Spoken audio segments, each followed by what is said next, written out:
in program ya questions and answers ngeibuzo bya mutubidamu ndi muvunduzi munabiddawo dawa mne mukadde wa Sheikh Muhammad Timsah. Sheikh sallim ala al-mushahidin. Assalamu alaykum wa rahmatullahi wa barakatuh. Wa alaykum salam wa rahmatullahi wa barakatuh.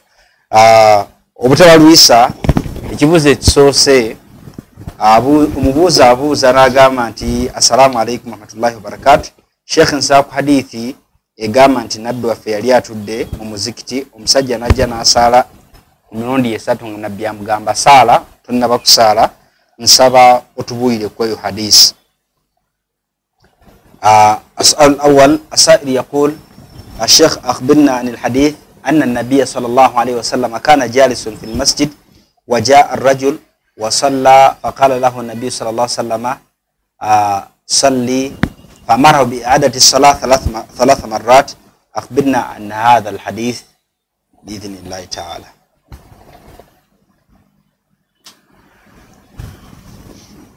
إن الحمد لله تعالى نحمده ونستعين به ونستغفره ونعوذ بالله تعالى من شرور أنفسنا ومن سيئات أعمالنا.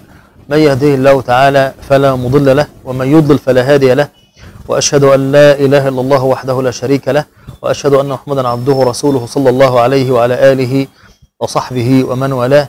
اللهم رب جبرائيل وميكائيل وإسرافيل فاطر السماوات والأرض عالم الغيب والشهادة أنت تحكم بين عبادك فيما كانوا فيه يختلفون اهدنا لما اختلف فيه من الحق بإذنك إنك تهدي من تشاء إلى صراط مستقيم. ثم أما بعد. الشيخ أتنسى تندرز الله تبارك وتعالى نوكسي لكم نبي محمد صلى الله عليه وسلم. هذا الحديث عند العلماء حديثيو أماني باجي كونسيدرينغا وعند الفقهاء خصوصا يسمى بحديث المسيء صلاته. الحديثيو باجيتا حديثيو مسجى yasobya muswalaye ngata kigenderedde yasala nga asobeza muswalaye. الحديث له روايات متعددة وهو عند البخاري وعند مسلم وكذلك هو في مسند الإمام أحمد عليه رحمة الله. حديث ايو eine njogera nyingi njogera mu kitabo kya Bukhari mu kitabo kya Muslim no musnad gwa Imam Ahmad. Hadith eyo einayo enjogereze njawulo. وهو من أشهر الأحاديث في كتاب الصلاة. Era hadithi eyo butuba mu hadisi ukitabe kyogera ku swala yemu ku hadithi ezimanyiddwa ennyo. هذا الحديث رواه أبو هريرة رضي الله عنه أن النبي صلى الله عليه وسلم كان في المسجد. حديث eyo etubulira Abu Huraira nti nabbi waffe Muhammad sallallahu alayhi wasallam yali mu muzikiti يجلس في مجموعة من أصحابه رضي الله عنهم ng'atudde mu kibinja ky'abasahaba be. وكان هناك رجل يصلي waliwo omusajja yajja n'asaala والنبي صلى الله عليه وسلم يرمقه ببصره يعني يتابعه ببصره. nga nabbi omusajja asaala nga nabbi amugoberezaako amaaso engeri gy'asaalamu. فرآه النبي صلى الله عليه وسلم يصلي مسرعا جدا. nabbi yalaba omusajja ng'asaala sipiidi etagambika. يعني لا يتم لا قيام ولا ركوع ولا سجود ولا شيء. omusajja oyo sipiidi gy'asaalanga nga tatebenkera mu kuvunnama tatebenkera mu kukutama nga sipiidi gy'aliko kugamba alinga gwe bagoba obugobi. فجاء هذا الرجل فسلم على النبي صلى الله عليه وسلم فرد النبي عليه السلام. omusajja oyo amala okusaala n'atolera ku nabbi sallallahu alayhi wasallam n'amuddamu. هو جاء ليجلس ye yajja ng'atola salaamu ayagala kutuula. وكان هذا الرجل من الأنصار. omusajja oyo yali mu ba ansaari abantu b'omu Madiina. فقال السلام عليك يا رسول الله. n'amugamba salaamu alayka mirembe gibeere ku ggwe omubaka wa Allah sallallahu alayhi wasallam. فرد النبي عليه السلام. nabbi n'addamu salaamu ye. ثم قال هنا سلام ارجع فصلي فإنك لم تصلي. nabbi n'amugamba ddayo osaale musajja gwe mazima ddala tonnasaala. فرجع فصلى ثم أتى. omusajja oyo n'addayo n'asaala esswala omulundi ogwokubiri n'akomawo era mu lutukuŋŋaano olwo. فسلم على النبي صلى الله عليه وسلم. n'atooera nabbi Muhammadin sallallahu alayhi wasallam salaamu. فقال النبي عليه السلام ارجع فصلي فإنك لم تصلي. nabbi n'amugamba ddayo mazima ddala tonnakusaala. فرجع omusajja n'addayo n'asaala. فصلى ثم عاد الثالث. n'asaala omulundi ogwokusatu n'akomawo omulundi ogwokusatu. فسلم على النبي صلى الله عليه وسلم. ناتو إلى النبي محمد صلى الله عليه وسلم السلام. فقال النبي عليه السلام ارجع فصلي فإنك لم تصلي. نبي نام قام بديو سالي مزمدات النبك سالة. فقال الرجل نا قام بمسجع والذي بعثك بالحق نبيا لا أحسن إلا هذا. نام قام بان كلايد الله النبي نام قام بكدا من أبوكنا نام قام كلايد الله مبتوف سيسوبلا كلونغو سسولا كسينغا كشينو تشينكوزي. فعلمه النبي صلى الله عليه وسلم كيف يصلي. نبي نام يجرزا ينجرجي بسالم. هو قال له ارجع فصلي قال والله لا أحسن غير هذا. نبي نامغا أنت دايو نامغا سيسوبلا كلونغو سكسينغا كاو. فأمره النبي صلى الله عليه وسلم أن يتوضأ فيسبغ الوضوء. نبي صلى الله عليه وسلم نامغا دايو فنوزو أتوزو جتوكيرزي بلونجي. يعني يجعل الماء يصل إلى جميع الأعضاء. ويانغا نبي نامغا amazzi gatuke mu bitundu byonna bye tukozesa nga tufuna wuzu. Thumma yukabbiru lis-salah. Namugamba ogambe Allahu akbar. Wa yaqra al-fatihata wa sura. Namugamba osoma surat al-Fatiha ne sura endala. Hatta yastaqima qiyaman. Namugamba paka woteera bulungi ng'oyimiridde. Wa hatta yatma'inna wa huwa qa'im. Otebenkere bulungi ng'oyimiridde. Thumma yarka. Oluvannyuma ugende ku ruku'. فيقول أذكار الركوع ويجري بسبب الركوع.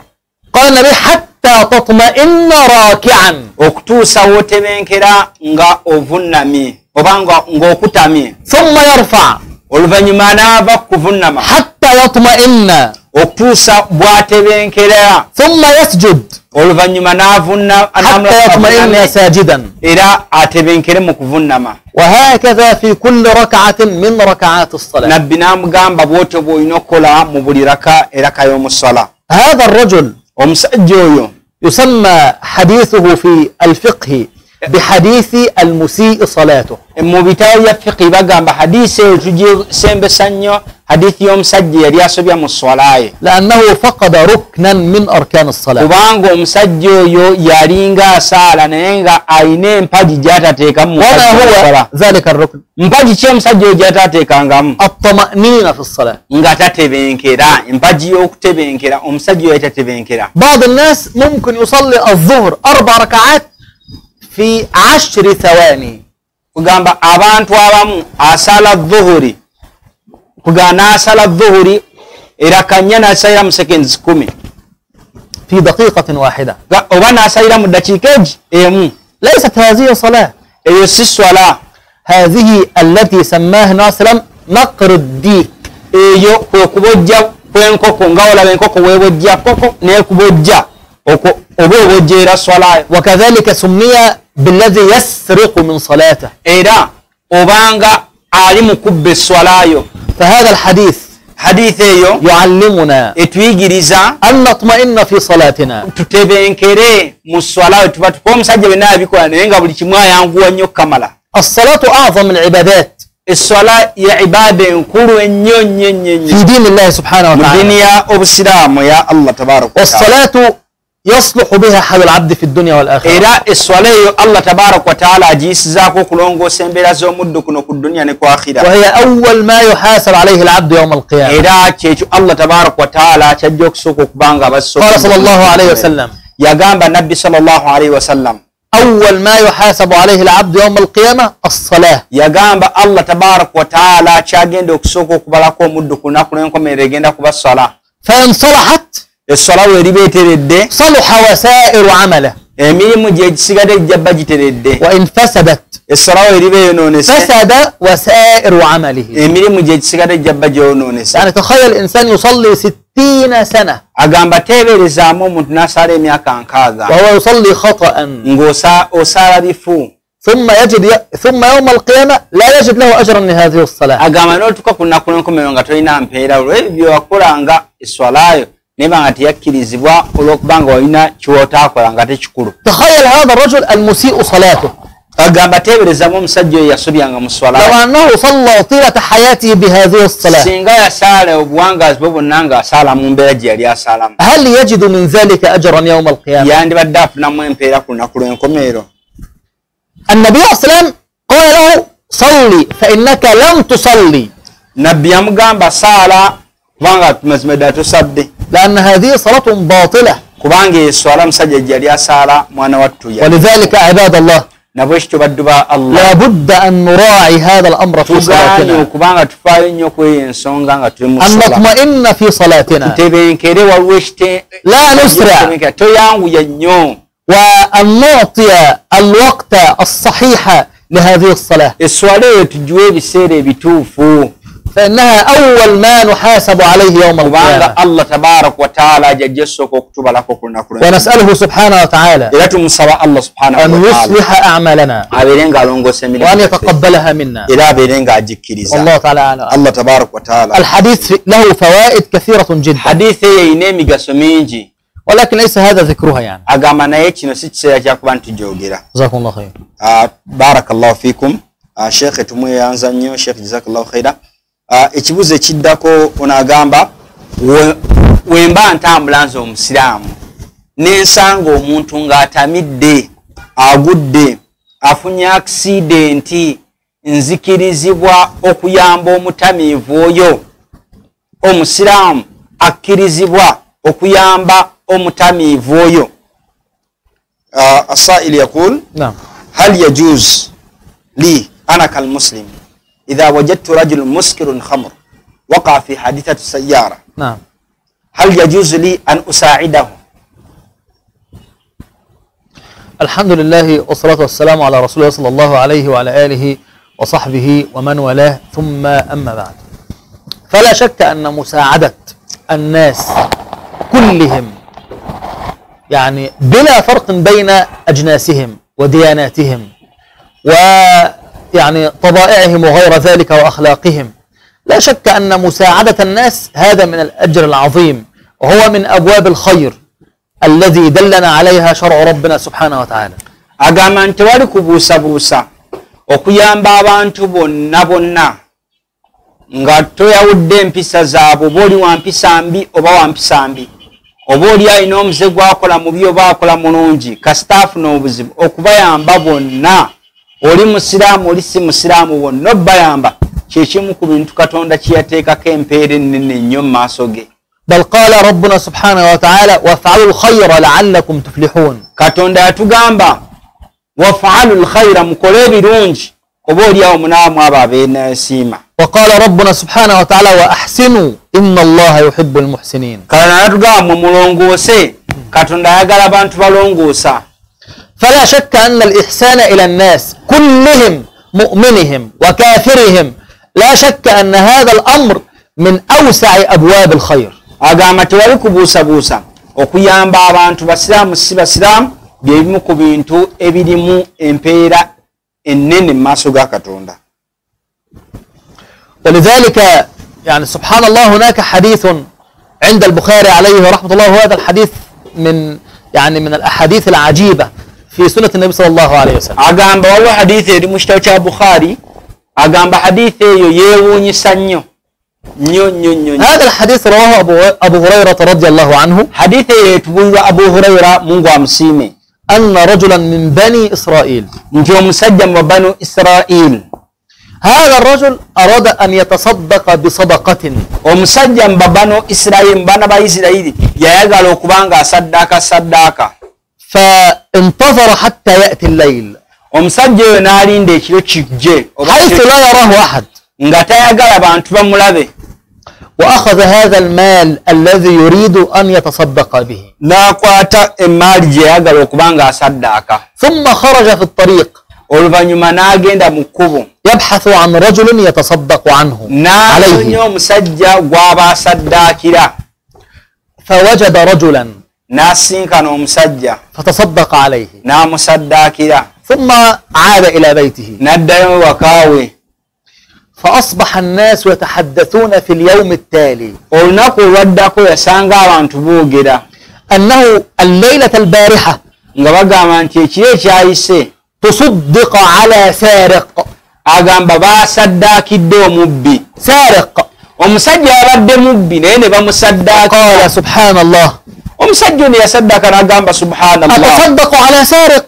n'agamba saddaaka yange ngiwadde ate mubbi.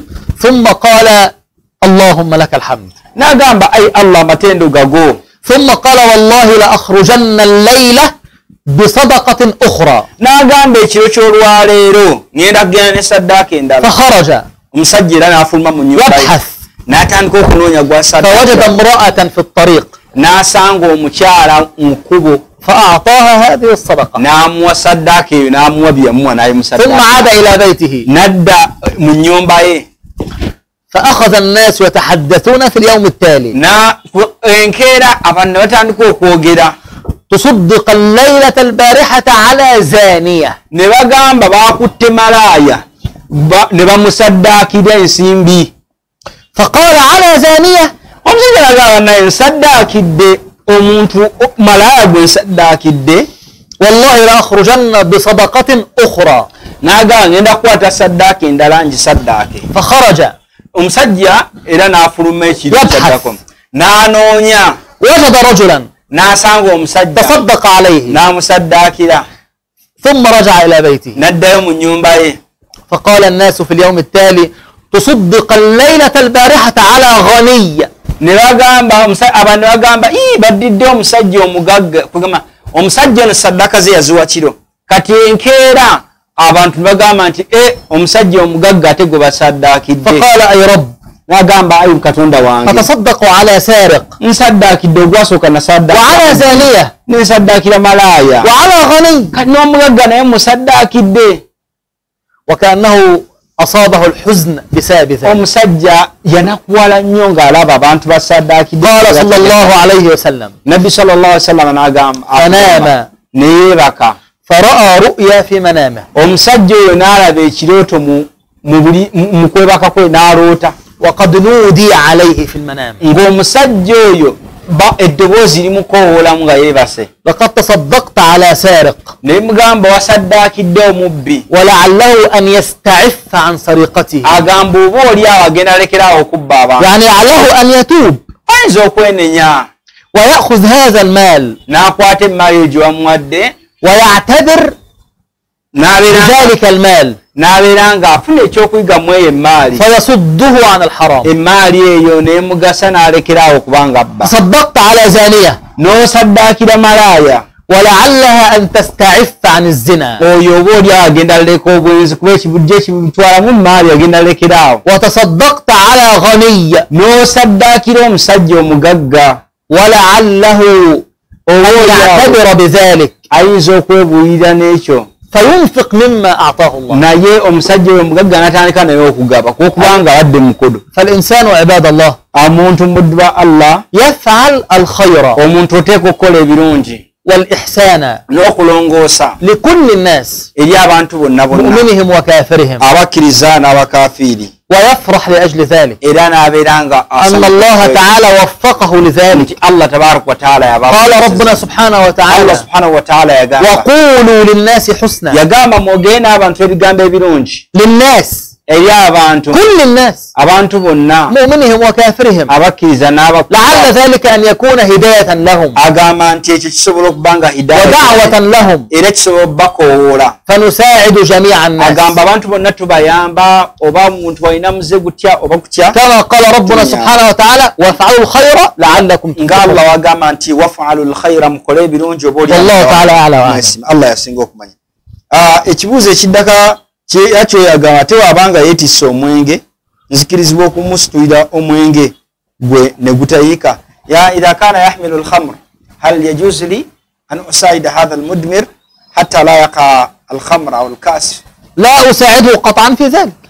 Ekyo ekibuuzo tokkirizibwa kuyamba muntu kumusitulirako mwenge. يعني إذا كان الخمر سيقع منه أتركه يقع Omwenge ogwogenda kuyikomeka ne guyiika. ولا أمسك هذا الكأس بيدي. Tokkirizibwa kukwata mwenge ogwo mu mukono gwo. فهذا من المحرم والعياذ بالله. Ebiri mu bintu Katonda bye yaziyiza. وكما قال ربنا سبحانه وكما قال النبي صلى الله عليه وسلم كما قال ربنا سبحانه وتعالى معذرة nga Allah tabaaraka wa taala watugamba ولا تعاونوا على الإثم والعدوان. Allah agamba temuyambagana ku bikyamu n'ebintu eby'obulumbaga. وقال صلى الله عليه وسلم Nabbi sallallahu alayhi wa sallam من رأى منكم منكرا فليغيره. omuntu yenna yenna alaba ekyamu nga kikolebwa kiziyiza إذا كان معه الخمر bw'abanga alina omwenge أساعده هو olina kumuyamba ye ولكن لا علاقة لي بالخمر naye tolina kuyamba ki ولا أحمل عنه ذلك الكأس era tomuyambako kumusitula ولا أساعده في أن الكأس لا يقع era tomuyamba nti glass teyatika okubamwe لا أفعل هذا أبدا tekikkirizibwa kuba nti omuntu لكن akikola أساعد الشخص الذي هو في المصيبة naye tuyamba omuntu ono alina أقول omusiba لك قولا عجيبا جدا ربما أول مرة تسمعه agamba kakugamba ekigambo oyinza okuba ogwo omulundi ogusooka okukiwulira الإمام النووي عليه رحمة الله imaamu nawawi allah amusaasire يقول أن العلماء اتفقوا yagamba nti amanyi beegatta وأجمعوا ne beegatta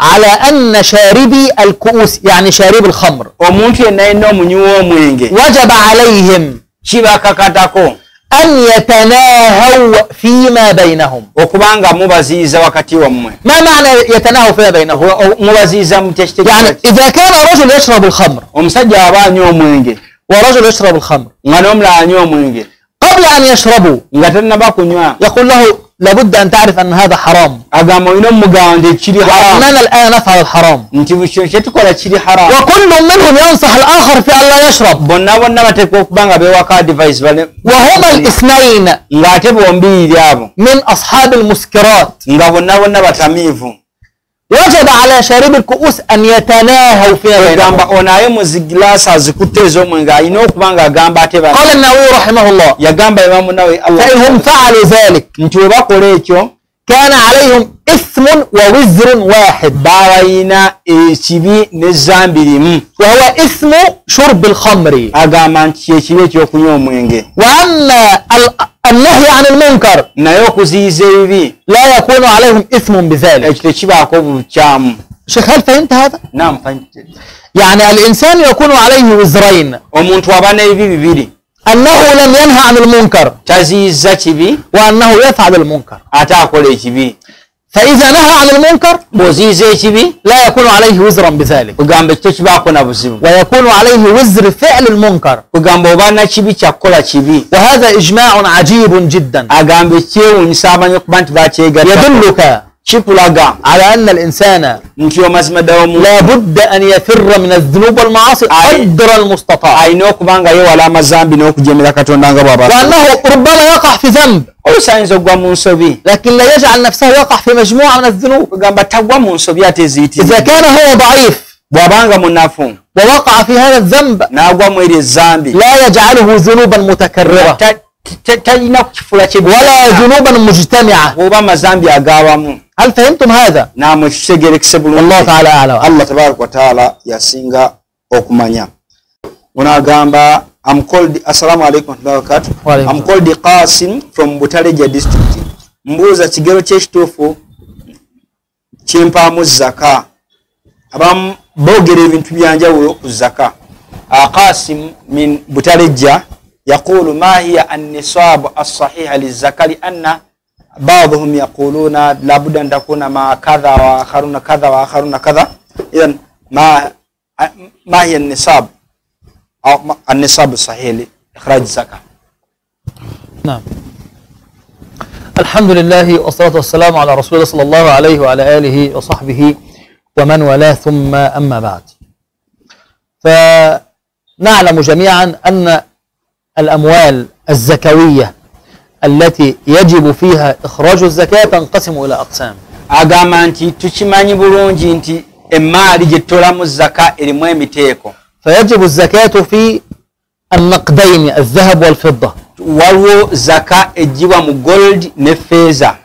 والأموال تقاس عليهما. kati sente zonna zonna ze tuwa tuzijja mu gold ne feeza tukonvatinga okuva mu gold ne silver. وكذلك تخرج الزكاة في بهيمة الأنعام. kati zaka ey'emaali tegedde nti bagikonvatinga kuva mu gold oba silver. kati then wabaawo zaka ejjibwa mu bisolo. وبهيمة الأنعام الإبل الجمال يعني. النمية. البقر ويدخل فيها الجاموس. ente eyingiramu neki. والغنم ويدخل فيها الماعز. era n'embuzi eyingiramu endiga. وكذلك الزكاة واجبة كذلك في عروض التجارة. era zaka yatteeka mu bintu ebyobusuubuzi. وكذلك الزكاة واجبة أيضا في زكاة الزروع والثمار. Era zaka yatteeka mu bibala n'ebimera. كل هذه تسمى بالأموال الزكوية. Ebyo byonna biyitibwa emmaali ya zaka. إذا بلغ النصاب من كل قسم zaka bwebanga etuuse ku kye bayita niswabu. Niswabu kyekigero omuntu kyaweza n'awaamu zaka. إذا بلغ النصاب kasita niswabu ekigero ekyo kibanga kiweze. وما هو النصاب؟ kati ekigero ekyo kyekiriwa niswabu eyo هو القدر من المال kyekigero mu maali الذي حدده الشرع. ekigero sharia y'obusiraamu kye yagera. إذا بلغ المال الزكوي هذا القدر kasita sente z'olina zituuka ekyo ekigero وجبت فيه الزكاة. kiba kimaze okukakata nti olina kiwamu zaka. هناك أموال زكوية waliwo emaali eya zaka يجب فيها الزكاة ببلوغ النصاب، kugamba nga kasita ekigero kiri kituuka ng'oba olina owaamu zaka. وهناك أموال زكوية waliwo emaali endala ng'era eweebwamu zaka يجب فيها الزكاة ببلوغ النصاب وأن يحول عليها الحول. waliwo emu nga kasita ekituuka ekigero owaayo newabaawo endala nga kasita etuuka ekigero nga terina kuyitako mwaka. يحول عليها الحول يعني يمضي عليها سنة كاملة هجرية. erina okuba nga eyitako omwaka omujjuvu guno ogwafu ogw'obuyisiraamu. فالآن يا عباد الله kati baddu ba Allah هذه الأموال الزكوية التي عندنا emmaali eyo eya zaka gye tulina كل مال وكل قسم له نصاب محدد. buli kigero kiriko emmaali omuntu gyawengereke. وأظن أن السائل يتكلم على زكاة الأموال أو زكاة النقدين خصوصا. agamba nti omuseeka agamba abuuziza ekibuuzo kasi mu butalejja ow'ebutalejja tewayogedde ddala kikyoyagala naye aseeka asuubira nti obuuza ya ssente. ويسأل عن هذا. نعم صحيح؟ صحيح. كيف يحسب هذه الزكاة؟ kugamba zaka eyo genda gibala otya? قال صلى الله عليه وسلم yagamba nabbi muhammadin sallallahu alaihi wasallam إذا كانت لك 100 درهم يعني من الفضة. yagamba bw'obanga olina silver eyenkanankana 100 درهم dirham 200 200 dirham 200 ففيها 5 دراهم owamu gundi 5 dirham 5. وإذا كان لك من الذهب 20 دينارا bw'obanga ate olina gold nga gold yenkana dinaaru 2 ففيها نصف دينار. awo mulimu kitundu kya dinaaru. ما معنى هذا؟ kitegeeza ki? أن الفضة nti silver والذهب ne gold فيهما ربع العشر. buli kimu kirimu kwota ye 10. ما معنى ربع العشر؟ kugamba kwota ku 10 يعني 2.5%. agamba nti amakulu 2.5 ku kikumi. يعني يجمع كل المال الذي عنده ogatta emaali yonna gy'olina sente z'olina ويخرج عليه ربع العشر n'ojjamu 2.5. إذا بلغ نصابا bwe ziba nga وحال عليه الحول. ne ziyitako omwaka. النصاب هنا يحسب على شيئين، agamba wano nisaabu ebalibwa mu bintu bibiri, إما على الذهب وإما على الفضة. oba ku gold oba ku silver. إذا كان يحسب على الذهب bw'obanga ogenda kubalira ku gold الآن عنده 20 دينارا من الذهب، هذا النصاب. agamba nti ekyo kiba ne dinaaru mmeka? 20 dinaaru 2. ما معنى 20 دينار من الذهب؟ agamba nti dinaaru 2 zenkana ki eza gold? 20 دينارا من الذهب يعني يساوي 85 جراما من الذهب. agamba nti kyenkanankana grams 85. وإذا كان من الفضة kati wekibanga tubalidde ku silver يكون 595 جراما من الفضة. agamba ziba 500 wakam 95 agamba nti biba 509 grams wetuba tubalidde mu kiro tuba tubalidde ku silver. كيف يحسب هذا؟ kati ekyo ogenda kibala otya? إنسان الآن عنده أموال، omuntu oyo alina ssente, وليكن نفرض مثلا tugeze عنده 5 مليون شلن. tugeza omuntu alina miliyoni 5. نريد أن نحسب. twagala kubala miliyoni ezo 5 tuzijjemu zaka kati. هذا هو الهاتف الآن. Agamba kati kakwate essimu akozese calculator y'essimu. Calculator y'essimu atulage miliyoni 5 tuzijjemu.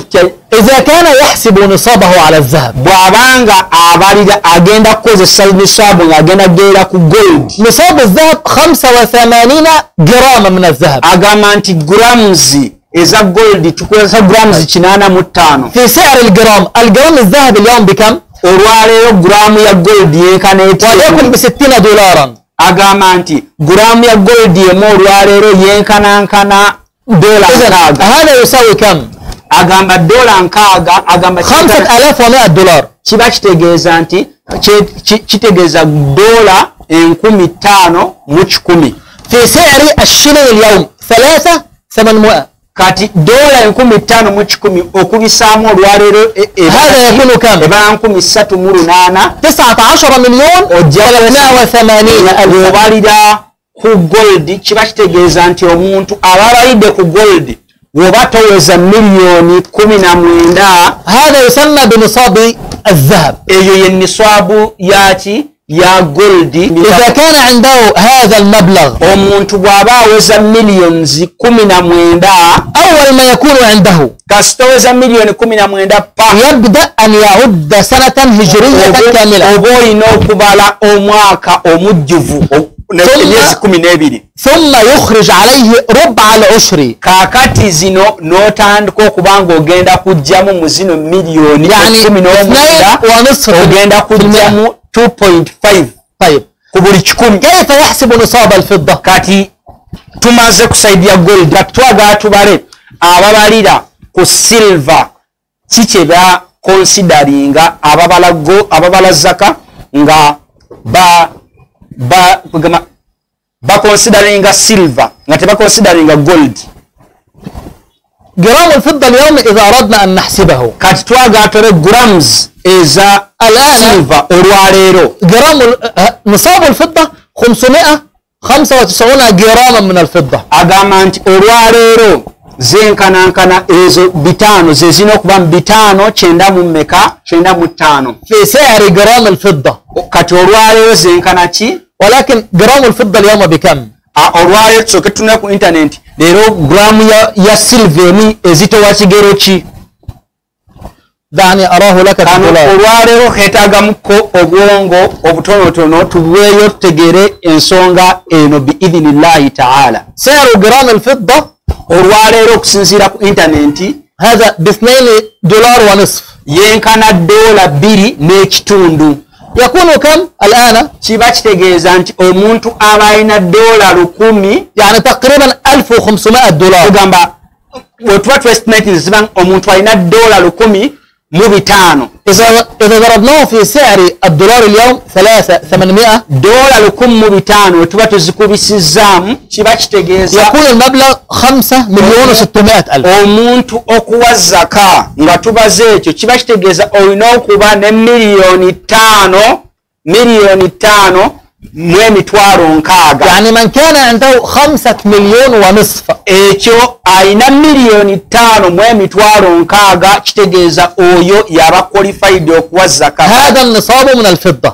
niswabu kyekigero bwe tuba nga tubaze tukonsiderinze. ثم هذا المال إذا مر عليه سنة هجرية كاملة ezo sente miliyoni 5 bwe ziyitako omwaka mulamba يخرج عليه 2.5%. era tuba tujja kujjako 2.5 ku buli 10 tuba tujjako 2.5. awo nno yeeto zaka shekhe. الرجل المسلم omusajja omusiraamu هل يحسب ماله على الفضة أم على الذهب؟ agamba nti kakati nga tumaze okulaba era wano shekhe fihi ikhtilafun kathira baina shuyukh huna fi Uganda. Waliwo enjawukana abagamba nti tubala abamu niswabu zaabwe ziri waggulu abalala ziri wansi. Bashekhe bafe Allah basaasire abatukuumire. Kati shekhe agamba kiki kyetukonsideringa tubalira ku gold kuba twe gold kitegeeza niswabu egenda kuba waggulu ddala. Ku silver ebe bit wansi then waliwo n'ekirala ekiyitiridde abantu abawazaka mu kakadde akamu eyo niswabu teriiyo okusinziira ku Sheikh kyatubaze niswabu kakadde kamuti okaweyo zaka gwoba wadde saddaaka huna nasi yakhrujuna zaka bimiliyoni wahid. كيف هذا؟ ekyo kale tukiresa awo naye nga tekikoze eki tekimanyiddwa. Naam Sheikh bayyin lana kaifa na'tamid ala dhahab wal fidda. Naam. جماهير العلماء abamanyi beegatta على أن الزكاة إنما تحسب على نصاب الفضة. bagamba nti abamanyi beegatta nti zaka wetuba tugibala tukonsidaringe silver. ولكن دعني أقول لك شيئا naye kakugambeyo ekintu بلا خلاف owatali kwawukana إذا حسب المزكي kasita ono awa zaka abala زكاته على نصاب الذهب n'abalira ku gold فهو جائز بلا شك. agamba nti kasita oba ng'ogole awa zaka ye n'asalawo abalire ku gold zaka yo ekkirizibwa tewali kubuusabuusa. وإذا حسب على نصاب الفضة bw'aba asazeewo kubala nga akonsidaringa silver era zaka ye فهو جائز بلا شك. era naye zaka ekkirizibwa. ولكن أيهما أولى؟ kaakati ku bino ebibiri zaka eya gold ne zaka gye babayidde ku gold tugambye eba waggulu ne gye babayidde ku silver eba wansi mukko nga wetulabye. kati kiriwo ekisinga obulungi ku ebyo ebibiri. الجمهور من العلماء abamanyi bajumhurul ulama kye beegatta نص ابن قدامة رحمه الله وغيره nga Ibn Qudama bw'atugamba n'abamanyi abalala على أن الزكاة إنما تحسب على نصاب الفضة. agamba nti zaka Ibn Qudama agamba zaka ebalibwa nga niswabu gye twesigamiddeko ya silver. lwaki ya silver? لأن هذا هو الأحظ للفقير. kubanga eno ey'okubalira ku silver kigenda kuba wansi kijja kuyamba omunaku ono okuba nti kimutuukako. ما معنى هذا؟ kitegeeza ki ekyo? أي أن هذا أنفع للفقراء والمساكين. okubalira ku kino kijja kugasa nnyo abaavu. okuba tugamba buli muntu yamaye kweza miliyoni 19 okusinziira ku kye tubaze leero. فالفقير لا ينتظر طويلا حتى يبلغ مالك مالا كبيرا. omwavu tajja kulinda nnyo kuba buli muntu aweze miliyoni 19 kitegeeza nti tajja kuwa zaka. إذا كان عندك 5 مليون ونصف تقريبا bw'obanga olina miliyoni 5 kitundu أنا أحسب على سعر الفضة اليوم. agamba olwaleero yabalidde ku kigero ekya buli gramu emu eya silver. agamba ekyo kikyukakyuka. ما معنى هذا؟ kitegeeza ki ekyo? يعني عند حلول الزكاة bw'ebanga zaka etuuse سأحسب الأموال على الدولار اليوم. agamba ngenda kubala sente zange ngamba الذهب اليوم كم يساوي؟ agenda kubala gold leero yenkana ki? الفضة اليوم كم تساوي؟ abale nti olwaleero gramu ya silver yenkana ki? بعملية حسابية سهلة. agamba ng'okozesa methods ez'okubala ennyangu. ويخرج ربع العشر على هذا المال. awo n'obeera ng'ojjamu ku 2.5 ku buli 100 awo omwana wattu kiba والله تعالى أعلم. Allah tabarak wa taala yasinga. باب الزكاة agamba omulyango gwa zaka أحكام كثيرا متفرعة agamba nti amateeka agafuga zaka ومتشعبة. mangi nnyo ate gaawukana. فهذا الأمر لا بد فيه من السؤال. agamba nti ekibuuzo ekyo ekya zaka لا بد فيه من السؤال. omuntu ateekeddwa okuba nga akyebuuza. كثير من أصحاب التجارات olwaleero abasuubuzi bangi لا يخرجون زكاة أموالهم. tebawa zaka. وكثيرا من الذين يكنزون الذهب والفضة والمال في بيوتهم abangi ennyo abatereka sente zaabwe mu mabanka ne mayumba gaabwe لا يخرجون زكاة أموالهم. tebaagala kuwa zaka.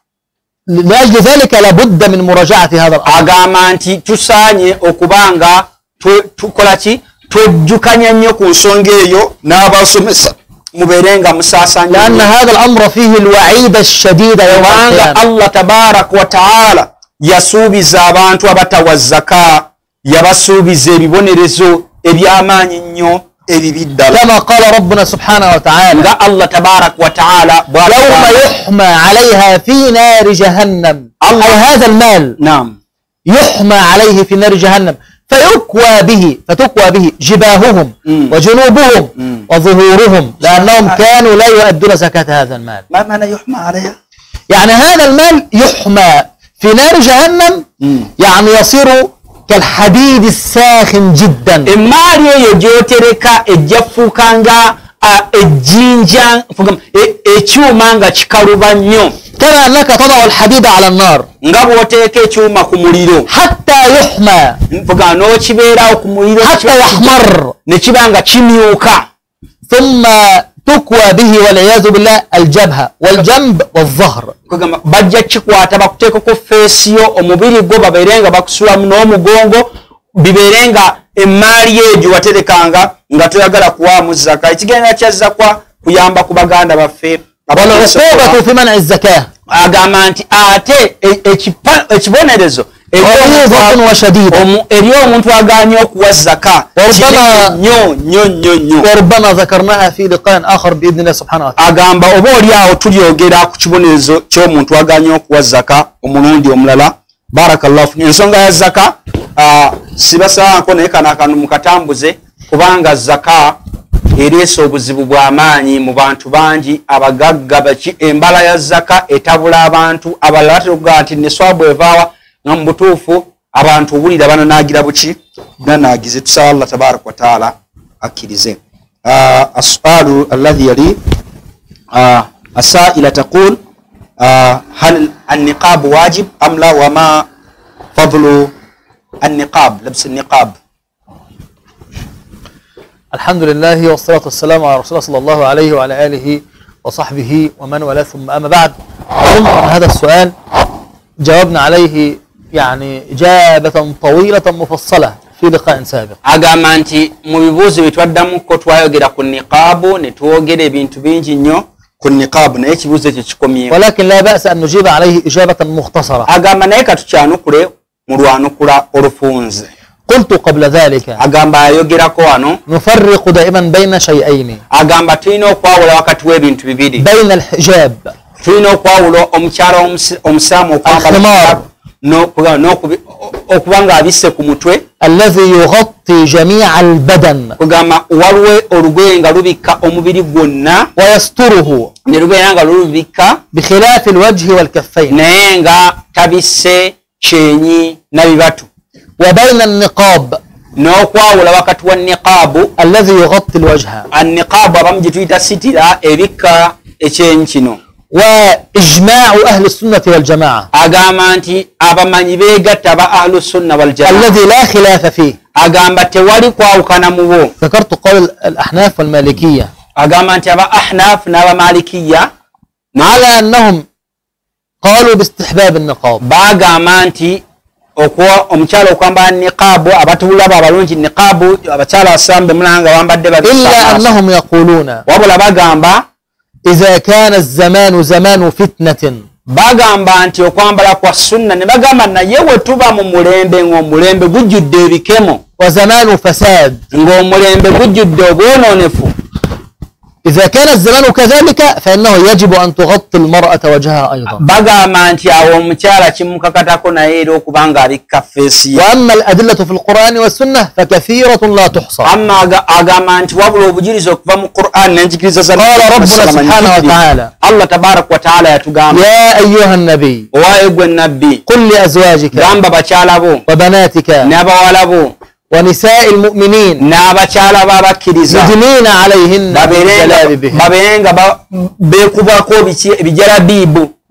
ذلك أدنى أن يعرفن فلا يؤذين. agamba nti ekyo kyekifaananyi ekisinga okulungi okuba nga balabikiramu. قال ربنا سبحانه وتعالى era Allah tabaraka wa taala ولا يبدين زينتهن إلا ما ظهر منها. tebolesa ebyokwewunda kwabwe okujjako ebyo Allah tabaraka wa taala byakkiriza. وقال ربنا سبحانه وتعالى Allah subhanahu wa taala era وإذا سألتموهن متاعا agamba nti wemuba mubasabye ebyokukozesa فاسألوهن من وراء حجاب. mubasabe abakyala naye emabega w'olutimba temubatunulako. والأدلة كثيرة على هذا الأمر. agamba obujulizi bungi kweyo ensonga. والواجب على المرأة agamba nti ekyetteeka ku mukyala أن تستعف omukyala okuba nga وأن تستر نفسها. okuba nga akuuma omubiri gwe. إذا كان الله عز وجل wabanga Allah azza wa jalla قال yagamba لنساء المؤمنين yagamba abakyala abakkiriza اللواتي كبرن في السن abo جدا. abakyala abaakula mu myaka nga bakulu myaka 60+.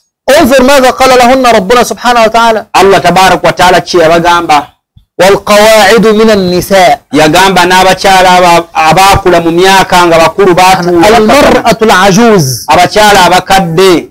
قال ربنا سبحانه وتعالى والقواعد من النساء agamba abakyala abo abakadde abakuze mu myaka اللاتي لا يرجون نكاح. abo abatasuubira na kuba nti bafumbi tebasuubira kubanga babeera na mu bintu byakwegatta. فليس عليهن جناح agamba Allah tekiina mutawaana gye bali أن يضعن ثيابهن okubanga baleka okwebikkirira غير متبرجات بزينة. naye nga tebataddeeko byakwewunda kwekolako. إذا كان المرأة العجوز wabanga mukyala mukadde الله سبحانه وتعالى قال من الممكن أن تضع عنها النقاب omukyala oyo asobola okuba nga ajjako niqaabu وتكشف وجهها n'abikkula feesi ye ولكن غير متبرجة بزينة. naye nga teyeekozeeko يعني لا تضع هذا الذي يسمى الميك اب في وجهها. teyeteekako ka make-up ako ku mukyenyi. ثم ماذا قال ربنا سبحانه وتعالى؟ Allah subhanahu wa ta'ala kyagamba وأن يستعففن خير لهن. Allah tabaraka wa ta'ala agamba naye ebyokubireka ne babeera nga beebikka kye kisinga يعني obulungi. لو التزمت بالحجاب والنقاب singa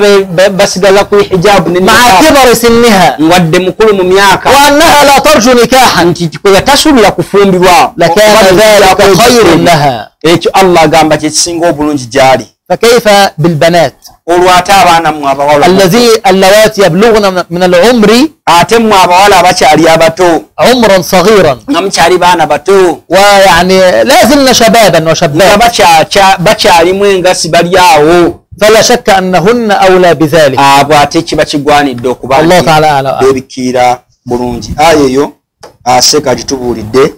barakallahu fikum. السؤال الذي يلي ona omubuuza abuuza agamba nti nabbi sallallahu agamba musaale nga mulaba nsaala. mbadde mbuuza nabbi Muhammadin sallallahu surati ze yasomanga mu swala ezalaalikibwa. asaili yaqul annabi sallallahu qala sallu kama ra'aytumuni usalli صلى الله عليه وسلم. وقال ما هي السور التي كان يقرأها النبي صلى الله عليه وسلم في الصلوات المفروضة. الحمد لله والصلاة والسلام على رسول الله صلى الله عليه وعلى آله وصحبه ومن والاه ثم أما بعد. فقد ثبت عن النبي صلى الله عليه وسلم كما في الصحيح agamba nabbi sallallahu alaihi wasallama yatugamba nga wekiri bitabe hadisi ziva mu bitabe bituufu أنه كان يقرأ في الفجر والعشاء. nabbi sallallahu alaihi wasallama yasomanga mu salatul fajri ne isha. كان يقرأ في الفجر بطوال المفصل. yasomanga طوال المفصل. ما معنى طوال المفصل؟ ekigambo طوال المفصل kiyaniwa من سورة قاف إلى سورة الناس. nabbi sallallahu alaihi wasallama yasomanga okuva ku suratu qaf wal qur'an al majid okutusa ila suratu الناس. okutusa ku suratu nas. هذا يقسمه العلماء إلى 3 أقسام. kagamba ze bayita mufassal abatulaba abalungi Qur'an abamanyi bajawulamu emiteeko. waliwo essura ze bayita almufassal kwe kuva ku suratu qaf wal qur'an al majid okutuuza ddala ku suratu nas. katwaga tulabe nti abagoberera sunna za nabbi Muhammadin sallallahu alaihi wasallam baimaamu baffe abalungi abasaaza essola sunna za nabbi abagoberera ddala nti bagezaako okugoberera nabbi yasomanga atya. kati sheekh atunyunya nti mu Qur'an abamanyi engeri gye baginywamu waliwo essura ze bayita almufassal وكفاك سورة قاف والقرآن إلى سورة الناس. وكتوسد سورة الناس. هذا المفصل من قاف إلى الناس يقسم إلى 3 أقسام: طوال المفصل، أواسط المفصل، وقصار المفصل. المفصل إيزو إزيفا سورة قاف إلى من يبازا ولا ميمتك إساتو والوز بيت طوال المفصل السورة إمبانف موز مفصل نواباو أوساط المفصل eza wakati kaduraga okutegeera nabbi sallallahu alaihi wasallam kano kategeera ezaali empanvu mwezi mufassal zituga mufassal qaf okutudda ku nas niwabaawo eza wakati niwabaawo ne qisarul mufassal ezaali nyimpi. naam. ففي الفجر مثلا nabbi sallallahu alaihi wasallam كان يقرأ بطوال المفصل. yasomanga essura empanvu mwezi mufassal. طوال المفصل من قاف إلى عما يتساءلون. okuva ku surati qaf wal qur'anul majid okutuusa ddala ku amma yatasaalun. وفي العشاء مثلا ku swala ya isha nabbi sallallahu كان يقرأ بأواسط المفصل. yasomanga eza wakati eza wakati mwezi mufassal وسط مفصل من عامة إلى الضحى okuva ku suratu amma yatasaalun okudda ku surati duha.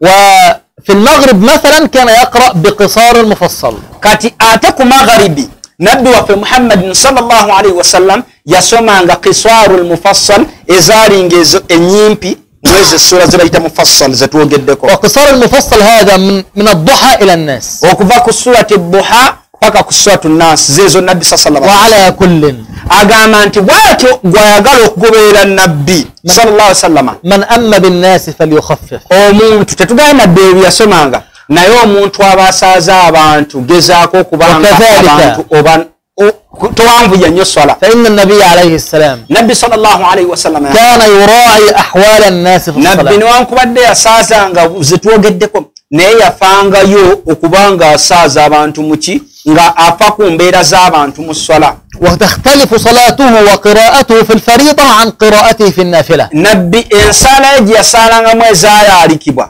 yayawukanangamu n'ezo yasaazanga mu swala eza sunna. يعني انظر agamba tunuulira إذا كان يصلي وحده صلى الله عليه وسلم nabbi sallama bwe yalinga asaala yekka ربما يقرأ البقرة والنساء وآل عمران في ركعة واحدة ayinza okusoma suratu al-baqara suratu ali imran suratu nisa mu raka emu. وإذا كان في الفريضة naye nga bwe yalinga mu swala eya jamaa ezaalikibwa يقرأ سبح اسم ربك الأعلى وفي الثانية هل أتاك حديث الغاشية. ng'asoma sabbi isma rabbika al-a'la n'asoma ne hal ataka hadithul ghashiya. وربما قرأ بالنجم صلى الله عليه وسلم كان يقرأ بها. oluusi yasomanga wa najm.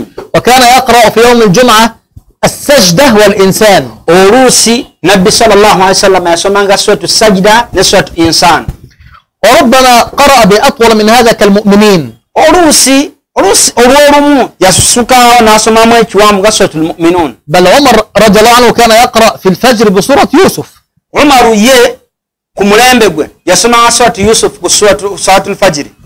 فالخلاصة agamba okufunza ennyo أنه من الجميل جدا kirungi nnyo أن تتبع ما كان يقرأ النبي صلى الله عليه وسلم. okubanga tugoberera nabbi sallallahu alaihi wasallam kyeyasomanga. ولكن لابد أن تراعي أحوال الناس. naye munnaaye tunuulira embeera z'abantu النبي عليه السلام كان يقول أنا أقرأ وأسمع بكاء الصبي nabbi agamba nasaazanga nempulira omwana omuto ng'akaaba فأخفف في صلاتي. agamba nenkendeeza mu swala. وكان يقول لمعاذ بن جبل رضي الله عنه وأرضاه yagambanga muadh bun jabal radiyallahu anhu أفتان أنت يا معاذ n'amugamba yagaafuuka kikeme owaayo gwe muadh من أما بالناس فليخفف. n'agamba omuntu yenna yenna aba akulembedde abantu akendeeze. لما أطال القراءة في الصلاة مع الناس agamba we yawanvuya esswala ng'asaaza abantu. فعلى كل agamba mu mbeera yonna لابد من مراعاة أحوال الناس. omuntu olina okufa ku mbeera z'abantu. إذا كان الناس الذين معك في المسجد wabanga abantu abalinayo mu muzikiti ليس عندهم مشكلة في التطويل nga tebalina buzibu kuba wanvuya فلا بأس بذلك. agamba tekirina mutawaana. إذا كانوا لا يطيقون ذلك bwe babanga tebakitamwa فلا بد أن تخفف بهم agamba ogaanidde okubanga وأن تراعي أحوال الناس. ogaanidde okubanga obafaako era الله تعالى أعلم. ofa ku mbeera z'abantu. جزاكم الله خير. barakallahu fikum. olwaleero tujja kukomaawo mbajjukiza bulijjo alina ekibuuzo kiteeke awo mu comments ezaki wetuba tutaddeyo video awo ku Facebook, TikTok ne ku YouTube. teekawo ekibuuzo kyo kijja kubanga kikuddibwamu insha allahu taala. جزاكم الله خير. barakallahu fikum. فيكم بارك الله. assalamu alaikum. وعليكم السلام ورحمة الله وبركاته.